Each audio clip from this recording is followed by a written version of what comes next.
Action action direct action direct action. দর্শক, আমরা এই মুহূর্তে রয়েছি ফরিদপুরের পরমানন্দপুর এলাকায়। সবাই চুপ থাকেন, কথা শুনেন।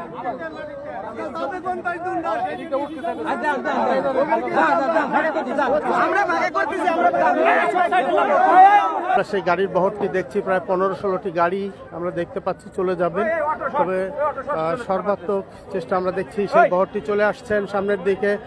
দ্রুত এই বহরটি চলে যাবে, চলে গেলে হয়তো বা এখানে একটি শান্ত পরিবেশ আসবে। এখানে হয়তো পরিবেশটা কিছুটা শান্ত হবে। আমরা দেখছি যে সেই বহর চলে যাওয়ার চেষ্টা করছে। একে আজাদের নেতৃত্বে যে বহর, সেই বহর চলে যাওয়ার চেষ্টা করছেন। আমরা দেখছি এই যে চলে যাচ্ছেন। যদি কোনো অপ্রীতিকর ঘটনা না ঘটে তাহলে হয়তো চলে যাবেন। আমরা দেখছি একে আজাদকে দেখতে পাচ্ছি। একে আজাদকে ভুয়া স্লোগান দিচ্ছেন তারা একে আজাদকে উদ্দেশ্য করে। আমরা দেখতে পাচ্ছি যে গাড়িগুলো একে একে চলে যাচ্ছে। একে আজাদ চলে যাচ্ছে, কোনো ঘটনা না ঘটে আমরা দেখছি। তারপরেও কিছু নেতাকর্মী তারা কিন্তু গাড়িতে ধাক্কা দেওয়ার চেষ্টা করছেন। সেই গাড়িগুলো চলে যাচ্ছে, আমরা দেখতে পাচ্ছি। একে আজাদের নেতৃত্বে যে বহর, সেই বহরের গাড়িগুলো দ্রুত স্থান ত্যাগ করছেন। অবশ্য পুলিশকে ধন্যবাদই দিতে হয়, যেখানে পুলিশ এই দ্রুত প্রস্থানের সুব্যবস্থা না করলে হয়তো বড় ধরনের ঘটনাও ঘটতে পারত। দেশে এখানে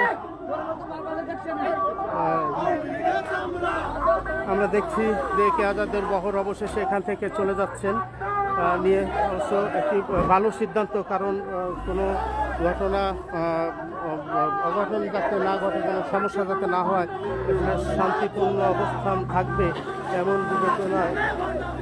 এমন বিবেচনায় চলে যাওয়ার চেষ্টা করা হচ্ছে। চলে যাচ্ছেন পুলিশের সহায়তায়। তো যুবদল নেতাকর্মীরা তারা কিন্তু খুবই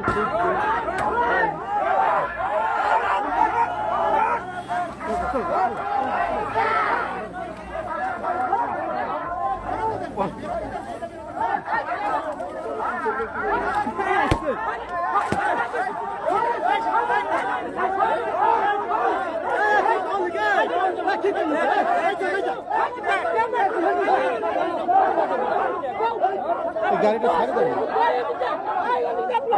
দাও, চলে যান।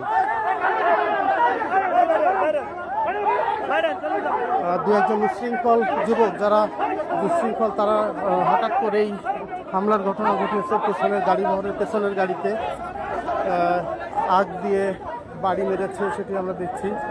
এই যে যাই হোক, সর্বশেষ চলে যাচ্ছে বহরগুলো, আর মাত্র 2-3টি গাড়ি আছে। দর্শক, আমরা আজকে রয়েছি ফরিদপুরের পরমানন্দপুর বাজারে।